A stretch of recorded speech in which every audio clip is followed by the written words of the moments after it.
बौद्ध भिक्षु और विशाखा। श्रावस्ती के नगर सेठ मिगार काफ़ी संपन्न थे। घर में पुत्र और पुत्रवधू विशाखा थे। एक दिन मिगार भोजन कर रहे थे। वे विशाखा पंखा झल रही थी। उसी समय एक बौद्ध भिक्षु भिक्षा मांगने आया।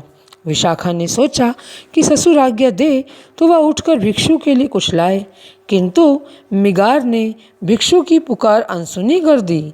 वे चुपचाप भोजन करते रहे। भिक्षु ने जब फिर पुकारा तो विशाखा बोली, आर्य, मेरे ससुर बासी अन्न खा रहे हैं, अतः आप अन्यत्र पधारें। यह सुनते ही मिगार की आंखें क्रोध से लाल हो गई। वे तत्काल भोजन छोड़कर उठ खड़े हुए और विशाखा से बोले, तूने मेरा अपमान किया है, मेरे घर से अभी निकल जा। विशाखा ने नम्र स्वर में कहा, मेरे विवाह के समय आपने मेरे पिता को वचन दिया था कि मुझसे कोई भूल हो जाने पर आप 8 सद्गृहस्थों से उसके विषय में निर्णय कराएंगे और तब मुझे दंड देंगे। नगर सेठ ने तत्काल 8 प्रतिष्ठित व्यक्तियों को बुलवाया।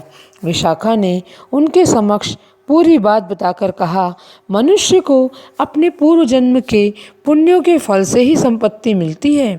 मेरे ससुर को जो संपत्ति मिली है वह भी उनके पहले के पुण्यों का फल है।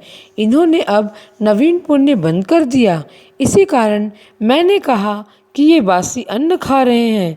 यह सुनकर पंचों को निर्णय नहीं देना पड़ा। नगर सेठ ने ही लज्जित होकर विशाखा से क्षमा मांग ली।